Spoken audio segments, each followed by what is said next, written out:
Бля, да это же хвост, ёперный театр. Так, когда я инт выиграл, всем наплевать было на доту. Никакого тройничка. Реально, я не пойду туда. Мы идем дальше. Какого хера ты полез? Можете охуевать вслух. Худший блиц в моей жизни.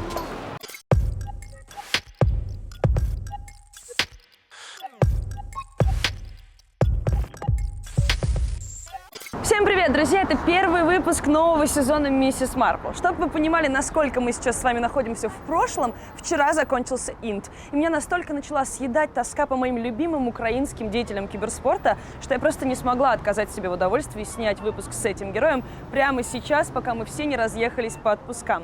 Итак, его зовут Александр Хвост Дашкевич, и мы находимся в Ванкувере.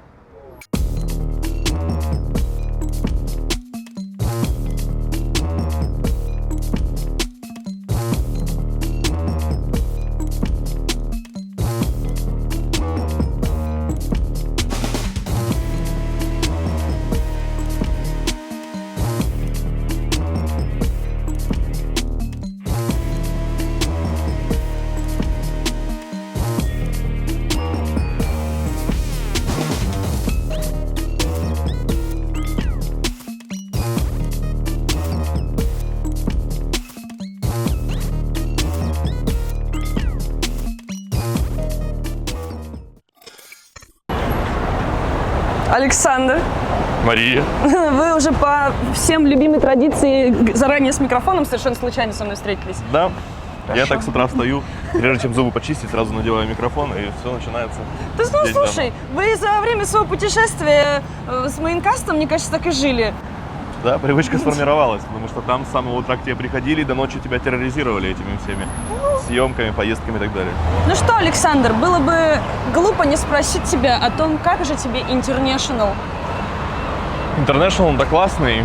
Я думаю, он как для меня, как и для всех, самый лучший International за всю историю, даже несмотря на то, что до этого я участвовал в самом лучшем International, то этот все перебил. История супер классная, я не ожидал вообще, что такое может произойти, да никто не ожидал. Я вообще офигела. До самого конца ты смотришь, и эмоции переполняли меня, я не знаю. Я уже смотрю, и вроде финальная 5-я карта, и LGD их там уже, без шансов уносят, я думаю, ну ладно, поигрались и хватит. И они все равно камбэчат. Да вообще! У нас, кстати, нет цензуры, Александр, можете охуевать вслух? Я вот именно вслух это и сделал.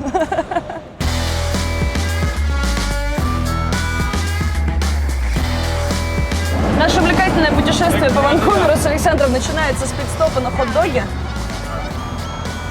Какой? Ты будешь хот-дог? Я не буду хот-дог. А я буду. Давай. Хотя я была бы не я, если бы в этом выпуске никто не жрал, но я попозже. У нас есть помощник оператора здесь. Помощник оператора. Идем.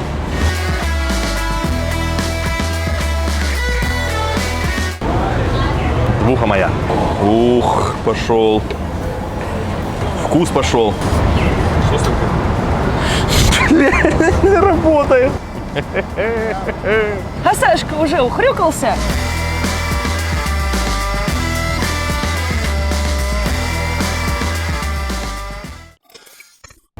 Так, Александр доедает свой хот-дог в самой дорогой студии для интервью. Мы буквально сидим на площади. И вот перед нами Vancouver Art Gallery. Все, давай, я доел. Ну ты ешь. Сашенька, ты 8 лет на про-сцене. И за эти годы ты, мне кажется, никогда ни у кого не переставал ассоциироваться с Нави. Это для тебя гордость или груз? Да, гордость, конечно. Это как раз тот самый коллектив, который привел меня ко всем победам. Да, несомненно, в последнее время были там какие-то и поражения, и там негативные факторы, но Нави ассоциируется у меня только с позитивом. Все те свершения, все те эмоции, победы, эти люди, с которыми я познакомился, это все связано только лишь с Нави. Ну вот смотри, ты в конце 2016 года говорил, что на тренерство у тебя не стоит. Проходит почти полгода, и ты становишься тренером Нави. Это потому что Нави не отпускает? Что, вот как ты так резко переобулся? Если бы я в какую-то команду мог пойти тренером, то это Нави. А как это все произошло? Я встретился с SEO Нави, еще там, с Игорем. И мы обсудили всю ситуацию, они мне предложили роль тренера. Я сначала сказал нет, потом вроде как мы поговорили.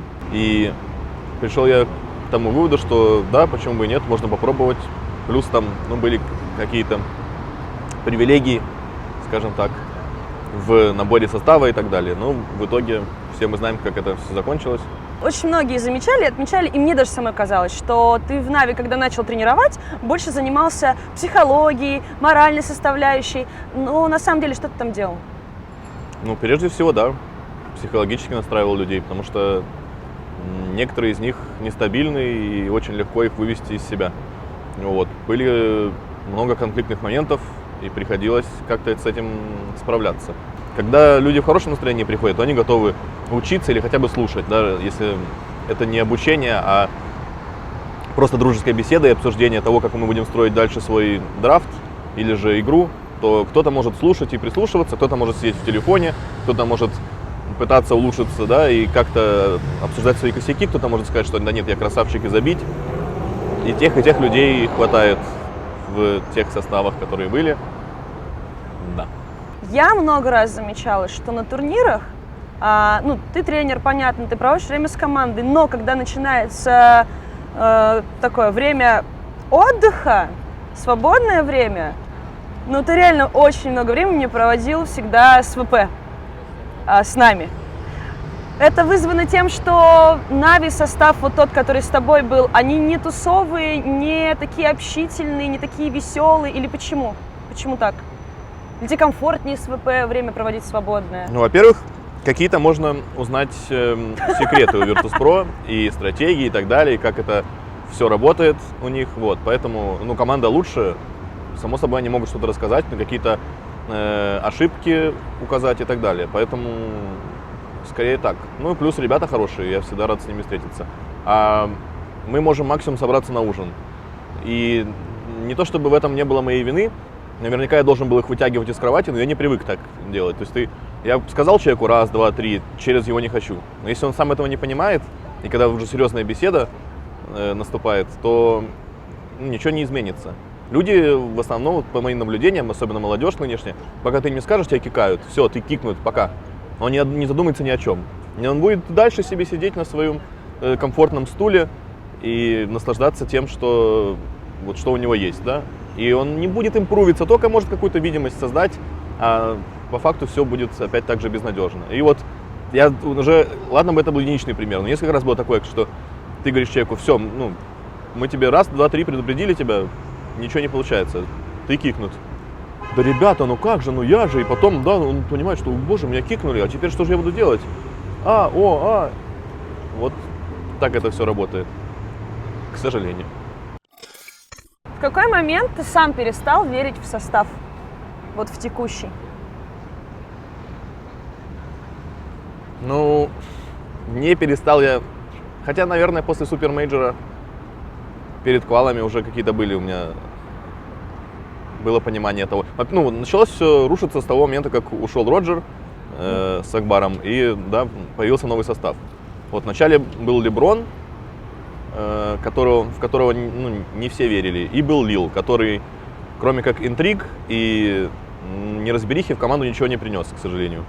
Вот. Какие-то он, наверное, позитивные моменты преследовал, но на деле это не сказалось никоим образом. Он пытался все время как-то настроить кого-то против кого-то и так далее. Вышло то, что вышло. Но ты знаешь, что он думает иначе? Что он сильный лидер, что на самом деле просто ему не повезло из-за того, что появилась конкуренция с Даней, что вот поддушивало его лидерство Дани. Есть такая мысль.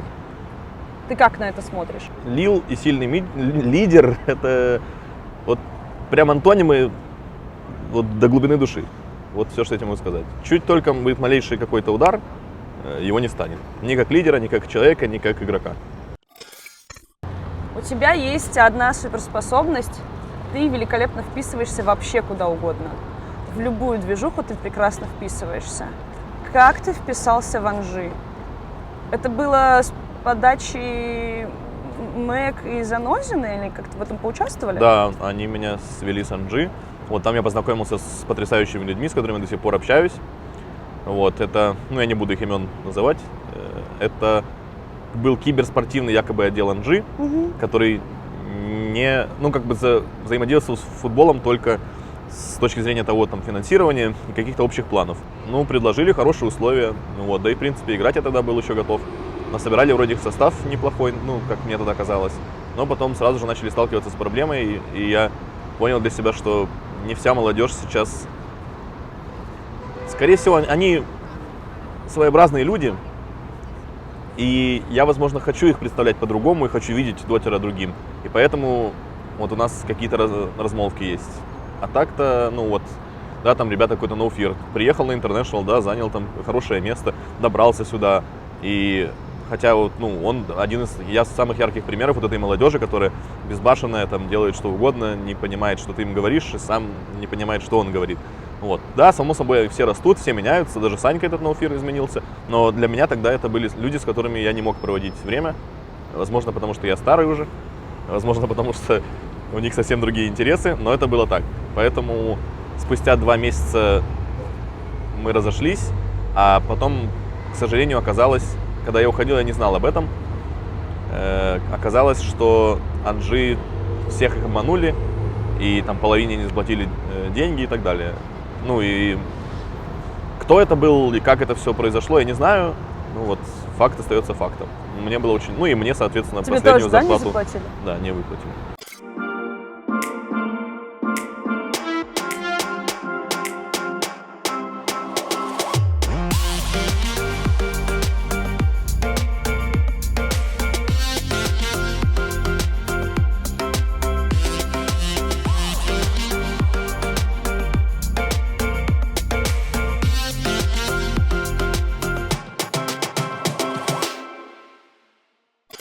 Первый выпуск 2-го сезона своего шоу я начинаю со старым и проверенным партнером сезона 1-го букмекерской компании Parimatch.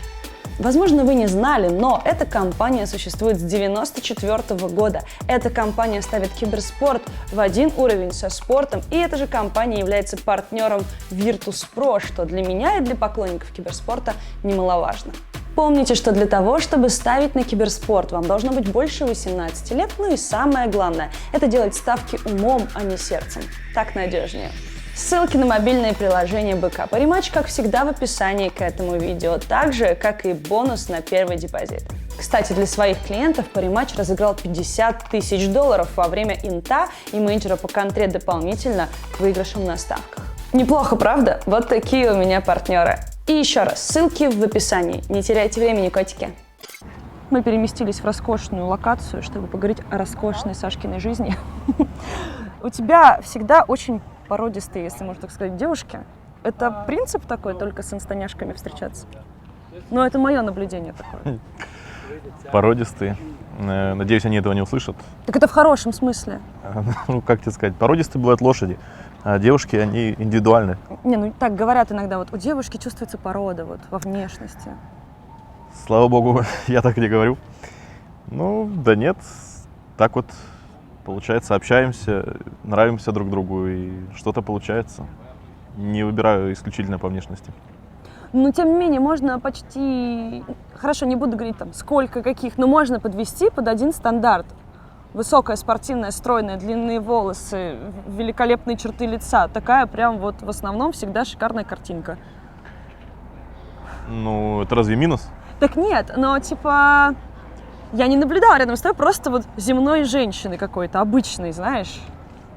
Ну, да были разные, на самом деле. Были и земные, были и неземные.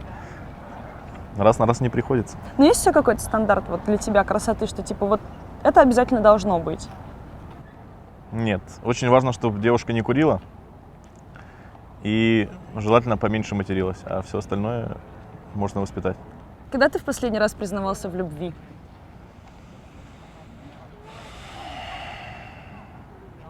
Не знаю. 8 месяцев, 23 дня, 14 минут. Ну ладно, давно или... Это приблизительно правдоподобно. Правда? И как, не пожалел? Не пожалел. Сколько в месяц у тебя примерно может уйти денег, когда ты в отношениях на девушку? От периода зависит. Если это просто месяц без поездок, без каких-либо там отдыхов и так далее, без супер дорогостоящих подарков, ну, 1500, наверное. Долларов? Да. А самый дорогостоящий подарок можешь вспомнить? Ну, сумка, предположим, там, не знаю, Эрме? 3000. Не Hermès. Dior сумка. Ну, хорошо, что не Биркин. Я не знаю, кто такой Биркин. Наверняка это какой-то московский Лучше дизайнер. тебе не знать, что такое Биркин. Если ты узнаешь, будет очень дорого. Так, слава богу. Как так вышло, что твоя бывшая девушка слила в сеть твою обнаженочку? Ну, это не то, что девушка была, это по молодости, там, было лет, наверное, сколько, 5, наверное, 6 назад. Вот, общались с девушкой, и тогда я был мал и глуп. Вот, и так вот обменивались какими-то фотографиями подобного характера. Это не единственное до того момента, которую я присылал, но почему-то именно это попало в сеть. Вот, ну, она на меня обиделась и решила таким образом отомстить мне. Ну вот, с тех пор предпочитаю я избегать, да, своих фотографий в интернете. В режиме лайв демонстрировать всю прелесть. Лучше, да, без этого, без объективов. А тебе вообще еще так вот мстили какие-то девушки за что-то? Там, знаешь, машину царапали, там, не знаю, писали всем твоим знакомым, что ты козел, там какие-то такие вещи. Не, ну писали, что я козел, конечно, было. Но в основном мы довольно мирно со всеми расстаемся. Я никого стараюсь не обижать. Кто-то может обидеть сам себя. Или же, ну, в общем, да. В основном всегда мирно. Ну, а те расставания, где было не мирно, просто переставали общаться, и все. На этом не было никаких там оскорблений, обид и так далее. Все как в жизни, так и в отношениях. А фанатки отбитые когда-то донимали тебя хоть раз? Ну, мне кажется, вот когда ты инт выиграл, наверняка же какой-то всплеск начинался, по-любому. Да, когда я инт выиграл, всем наплевать было на доту.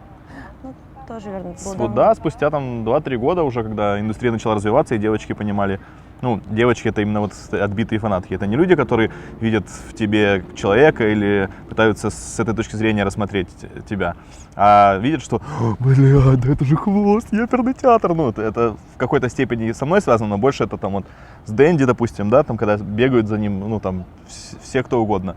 У меня, конечно, тоже есть своя фанатская база, но я с ними не веду. Мне невозможно со мной связаться, если я этого сам не захочу. Поэтому в интернете, слава богу, не достают, ну а в реальной жизни они все слишком стеснительны, чтобы познакомиться. Ну, не все, конечно же, но ну, да, смотри, я просто знаю вот эту ситуацию, когда у проигрока на автопати совершенно неожиданным образом возле номера в отеле появляется группа каких-то девочек, которые говорят: о, ну ты, а ты куда? А мы вот с тобой хотели пообщаться. Ну, бывает же такое, что конечно, ты приходишь бывает. в отель к своему номеру, там стоят чекули. Ты хоть раз этим пользовался? Ой, блин, не пользовался. Но в номер не приводил их к себе. Болтали там и так далее. Ну зачем? Я ж не знаю совершенно, что мне от этого изменится. Плюсик к себе добавлю. Но когда-то такое было, но слишком нужен спортивный интерес в этом всем. Есть непроверенная версия, что Сереженьку Ревина устранили из команды Нави, в том числе из-за того, что у вас по игре возникали какие-то конфликты. Вот, во-первых, правда ли это? Во-вторых, насколько вы сейчас близки, если не считать того, что он сейчас стоит за кадром? У нас с ним возникали какие-то... Да, игровые. Я думаю, что Сереженька знает, почему так произошло, и если он захочет, он вам об этом расскажет. У меня лично с ним никогда не было никаких конфликтов, за исключением, когда мы пили розовое вино, кто будет делать последний глоток. Только лишь это нас ввело в какие-то отношения негативные друг с другом. А так всегда отлично общались и ни на секунду не переставали так делать. Насколько вы близки с Сереженькой? Да, очень близки. Ну как, время вместе проводим помимо доты очень много. Там какие-то вообще просто мероприятия совместные. Он в Киев приезжает, я в Москву. Постоянно видимся, общаемся, гуляем вместе, ходим на какие-то мероприятия. Ну, дружеские отношения. То есть это вот один из немногих людей, с которыми мы познакомились в доте и потом остались хорошими друзьями, несмотря ни на что. Можно быть знакомыми, знаешь, там вот у меня много этих людей есть в дотерском комьюнити, которые, ну там, о, здорово, брат, там как, и интересно искренне пообщаться и так далее. Ну, вот таких, чтобы я мог их назвать своими друзьями, их мало. И Сережа один из этих людей. Так хочется про тройничок спросить, ну ладно, не буду. Учитывая то, что Сережа и муж твой рядом, оба будут недовольны. Я хотела спросить, был ли у вас хоть раз там тройничок с ним? Ну, по-любому же был. Будет! Не так давно ты стал одним из главных лиц студии Maincast. Как ты думаешь, какие у студии перспективы? Для меня, ну, были, когда-то все были StarLadder. Я с кайфом относился к StarLadder и ко всем организациям, которые с ними были конкурентные, да. отношениях. И ну, поскольку тогда таких было немного, и выбирать было не из чего, мне нравилось, что все друзья работают в одном месте, и ты можешь прийти, помочь им там, да, каким-то образом, или же просто поработать, или время провести с ними, и никто потом тебе не будет говорить, вот ты козел, там, тусуешься с теми или с этими. Потом половина ушло в Руха, половина осталась в StarLadder. Уже, да, там и те, само собой тебе пишут и зовут, и не хочется отказывать, потому что люди-то везде хорошие работают. Потом вообще уже 3 стало. StarLadder, Рухаб, Maincast, и тут началась полная билиберда. Вот сразу вам скажу, все 3 студии, вы все молодцы, вы все мудаки одновременно, что вы делаете друг с другом и как вы ведете сейчас свою войну. Мне это не нравится, и я стараюсь более-менее нейтральную позицию держать. Что привлекает в Maincast, что они находятся в Киеве. И то есть мне не надо никуда ехать, не надо жить ни в каком там гостинице молодежной где-нибудь, где у меня там пауки на меня нападают. А я живу в своей квартирке, сел себе там на машину, поехал, приехал в студию, что-то там записал, что надо. Все, спасибо, ребят, всем пока, все свободны. Вот как отношения. Был бы Рухаб там, я бы точно так же делал с Рухабом. У меня и там есть друзья и знакомые, с которыми я с кайфом проводил время и провожу его, будучи даже здесь. Поэтому не хочу ничего говорить по поводу студии. Живите своей жизнью, развивайтесь. Я помогу, чем смогу, каждый из вас, если в этом будет надобность. Я помню Рамзеса. Вот сейчас про Рамзеса вдруг внезапно захотела поговорить. Помню Рамзеса мальчиком в одних и тех же кроссовках в каком-то масс-маркете с ног до головы. И тут внезапно нападает на всех Off-White, нападает какой-то хайп, ужасное слово, но, блин, реально Рамзик 2 года назад ничего об этом не знал и не думал вообще, что такое хайп, что такое мода, что такое бренды, а сейчас вот так все. Это с твоей подачи во многом произошло, ну, в частности, с Рамзесом, и не только с ним? Да нет, я никогда ни с кем не обсуждал ни вещи, ни их стоимость, ни том, кто где что покупает. Если люди спрашивали, я отвечал, но сам никого в это не посвящал. И, ну, Рамзеса я недавно с ним разговаривал, вот, и там он объяснил, что это Ростиков, он их всех научил, и его, и Алоху, и, ну, всех остальных модников. Вот, но, опять же, есть какие-то тренды, да, которые меняются с каждые полгода, ну, и вот они все им следуют. Да, с моей подачи ничего не было. Я, на самом деле, не знал Рамзеса вот тем самым парнем с одной парой обуви, джинс и там, как он выразился, поло. Я уже познакомился с ним, когда, ну, не познакомился, в интернете там мы общались, но как бы в жизни только уже, когда он одевался в какие-то более-менее подходящие вещи и не одни и те же. Ну, как тебе вообще вот это все общее массовое веяние, что, ну, мы видим, как выглядит тот же там Сумаил, да, там, как одевается Леха, как Ванек в каких брендах ходит, да, там, ну, в принципе, то есть даже там на КСеров посмотреть, на тебя в том числе, все равно есть определенный отрезок времени, когда все ходили реально в масс-маркете, и всем было вообще фиолетово, во что они одеты и как они выглядят. А сейчас, не знаю, то ли это медийка задушила, то ли призовые увеличились, вот ты как считаешь, откуда все это пошло-то? Да ничего не увеличилось, ну, стало что-то популярным. Люди начали этим заниматься. Все так есть везде и всегда. Кто-то есть какой-то законодатель моды, да, ну, и люди, у которых есть деньги, на самом деле-то эти дети, они не знают, куда тратить эти деньги. И вот попадает им, ну, $1 миллион, допустим, в сумме там заработал кто-то, предположим, тот же самый Рамзес. Куда он их денет? Ну, даст он маме, там, ну, родителям, не знаю, как там стоят дела с этим. Даст он им на квартиру новую, ну, 300 тысяч даст, да, там еще даст там 100 тысяч на машины какие-то родителям там все своим, там, ну, купит себе машину, квартиру, еще 600 тысяч. Останется у него еще кучу денег. Куда он их будет девать? Ну ладно, я уже взял так совсем по максимуму. Останется, что он будет с ними делать? Что он будет делать? Вот я недавно про Алоху услышал, мне рассказали, что ну вот он зарабатывает там энное количество денег. Это до хрена. Так он нам говорил уже в интервью. Ну вот, я не знаю, сколько он там вам говорил, но вот, в общем, что ему с ними делать? У него нет ни друзей там в Харькове, с которыми, может быть, он пообщается. Ну, то есть он не может, ну, есть какой-то круг общения, с которым он и тусуется. Поэтому и возникают эти вещи, покупки шмоток, а это уже как образ жизни. У некоторых дотеров молодых, у них, в принципе, открыта вкладка с контактом, вкладка с форфетчем и дота. Все, больше ничего им не нужно в этой жизни. Это не выдуманная история, это так и есть. В моем же случае, с детства я как-то рос с окружением, которое было, ну, намного более обеспеченное, чем я. И, ну, с детства у них там были магазины вот этих брендовых вещей, и всегда как-то это все было на виду. Ну и когда у меня появились финансы, я начал потихонечку свои мечты воплощать. Вначале там начал какие-то вещи покупать, потом там квартира пошла, и потом уже какой-то бюджет я себе выделял всегда. Это как для меня, как награда. Вот я что-то заработал, 10% потратил на шмотки. А сколько на тебе сейчас надето, учитывая рюкзак, который за кадром находится?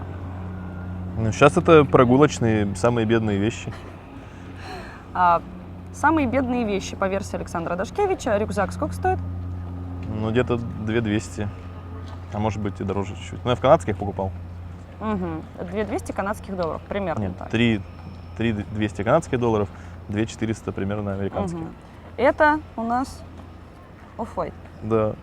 Я не знаю, сколько она стоит. Ну, футболочка Off-White, сколько может стоить? Ну, 1030 рублей, да? 1040 рублей. Меньше. Меньше? 350 евро, 400. Угу. Эспадрильи. Ну, это и в Сен-Лоран, да. И в кожаные. Сен-Лоран.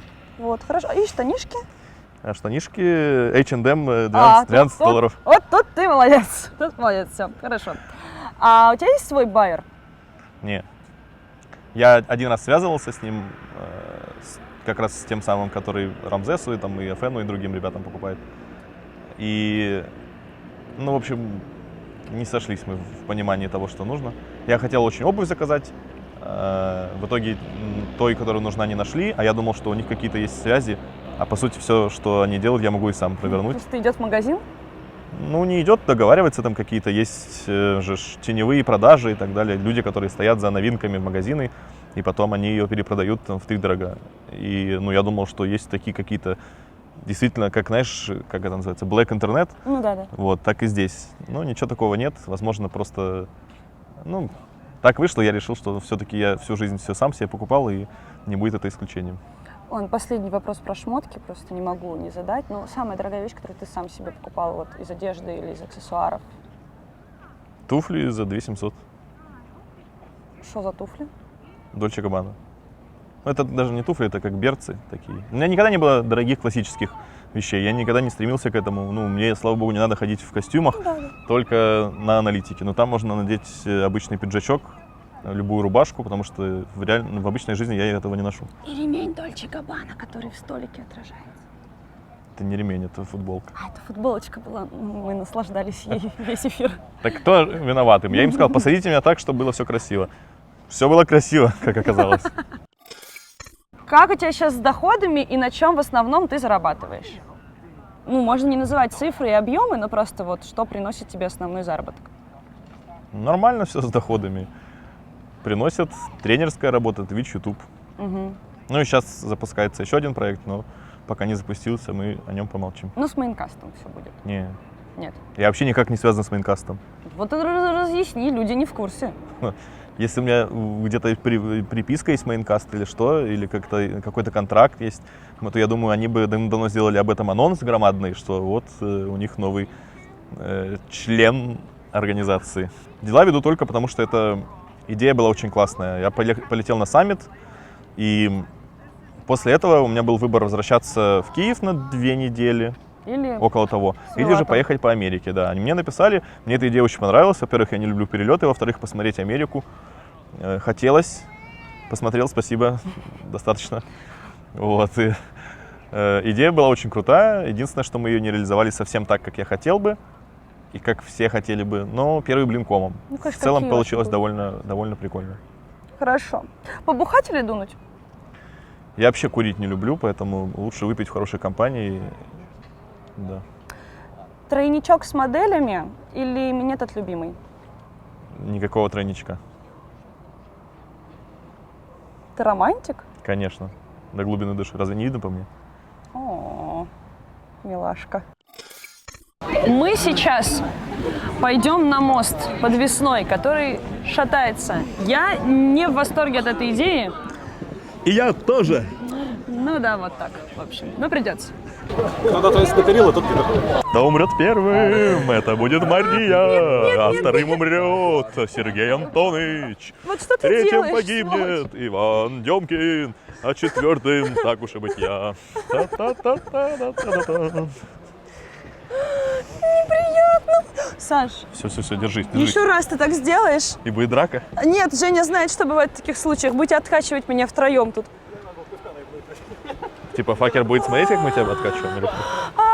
Не хочу тут находиться, ребят. Пожалуйста, пожалуйста, не шатайте мост. Мамочки, Женя, не хочу, можно я пойду обратно, пожалуйста? Реально, я не пойду туда, мне очень плохо. Хорошо, я хоть не смотрю, что там снизу, так бы я, наверное, уже ливнул из жизни. Блять, страшно. Поворачиваюсь, рассказываю. Мост шатается. Просто пиздец как. Я ужасно боюсь высоты и смотрю вниз, и мне еще страшнее становится. Ребята, отличное место. Мы идем дальше. Бросили мы Машу, пошли снимать дальше самостоятельно. Вот, и теперь будет настоящий Мисс Марпл. Значит, Александр разговаривает с Александром. И Блиц. Какого хера ты полез в эту гору, на этот мост? Я так никогда еще не ошибался, прошу прощения. Блиц окончен. Короткий факт из жизни Сереги, значит. Если он пьяный и рядом 50 немцев, вышедших с рок-концерта, ждите беды. Саша. Ну давай, это самое будет его лучшее фото. Да ладно, это второе. Повсюду мы можем находить игроков и тренеров и прочих представителей китайской сцены. Вот сейчас Микаса у нас тренер Вичи Гейминг. И тоже очень много аналитиков здесь ходит. Все приобщаются к природе, все друг друга узнаем. И здесь не как в доте. В доте это все, знаешь, все ходят, тыки, никому ничего не покажу. А тут все френдли, обнимашки, там няшки, туда-сюда. Пойдем. Ничего не изменилось, мне все так же страшно.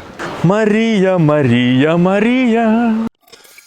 Значит, во-первых, здесь очень холодно, а во-вторых, мы находимся на высоте 80 метров. Как минимум на мосту, который не шатается, я могу себе это позволить. А тебя, Александр, на этой высоте я хочу спросить о важном, о сокровенном. Так ли ты любишь Гарри Поттера, как нарисовано у тебя на руке? Ну, пока я на высоте могу ответить правдиво. На самом деле, да, так и люблю. Хорошо, поэтому первый вопрос. Перечисли дары смерти, которые изображены у тебя на руке. Ну, это бузиновая палочка, плащ-невидимка и воскрешающий камень, он же философский, да. Молодец. Следующий вопрос. Был ли Патронус у Волан-де-Морта? Ну, был, конечно же. Ну-ка, расскажи-ка мне об этом. Но мы его, по-моему, не видели там. Или видели. Не знаю. Мы его не помню. видели, у него нет Патронуса. Откуда ты знаешь?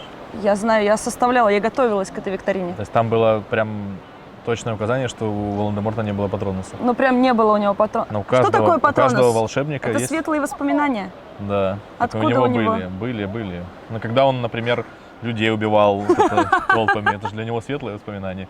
Когда он крутил своих подопечных, когда он Круцева использовал, это же светлые воспоминания. Это же... Что такое окклюменция? Я понимаю, звучит неприлично, но... Окклюменция. Ну, наука какая-то в Гарри Поттере. Звук, свет изучает. Снэк учил Гарри Поттера окклюменции, не пускать никого в свои мысли. Да, ну видишь. Кто защищает проход в спальню Гриффиндора? Дама, пиковая дама. Какая? Нет, не пиковая, какая? Такая. Красная, толстая дама. Полная. Полная дама. Ну, толстая. У меня просто другой перевод. Толстая это я, а она полная, да. Кем работали родители Гермионы? Наркоман и проститутка. Нет, ну смотри, Ну, они она были рассказывала маглами, страшную историю газеты, про них. Газеты они... Нет. Она говорила, вот, мои родители тоже герои. Однажды мой папа делал, типа, процедуру мальчику, и он укусил его за палец. Лор. Дантисты. Все верно. Ладно, последний, Врач. самый легкий. Гермиона Грейнджер или Джо Чанг? Блин, ну я не знаю, честно говоря, судьбу Джоу Чанг после фильма. Ну, она горящая была тогда, вот, по твоим Ну, тогда понятиям. явно пожестче, чем Эмма Уотсон была. Конечно. Тебе просто азиаточки больше нравятся? В качестве исключения, почему бы и нет, на башню с ней забраться там, подружиться. Пойдем заберемся на мост. Молодец, ты почти Пойдем. справился со всеми вопросами. Худший блиц моей жизни. Неприятно. Очень А мы на обратном пути также неприятно. будем возвращаться? Жека. Можно мы потом по земле пойдем? Так, блин, надо сфоткаться успеть.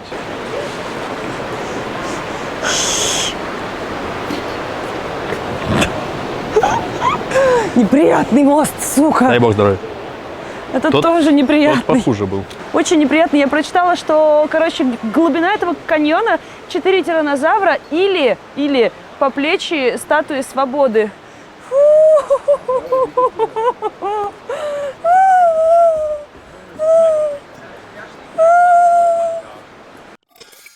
Итак, друзья, из этого выпуска мы узнали, что благодаря Александру и миссис Марпл я все-таки смогла погулять по Ванкуверу, что я боюсь высоты, а Александр скрывает это тщательно, и что просто отличный парень, и спасибо тебе большое. И вам спасибо за приглашение. Было очень весело и интересно узнать о себе много нового. О том, что я ни хрена не знаю Гарри Поттера. Ну и не стремлюсь к этому на самом деле. Давай. Подписывайтесь на Мисс Марпл, подписывайтесь, ставьте лайки, колокольчики, рассказывайте друзьям, также подписывайтесь на их влоги. Да. Это ты должна была сказать. Она также подписывайтесь на их влоги. Да, ищите в интернете, там есть все, рэп, хасл, дабстеп, все, как вы любите. Пока!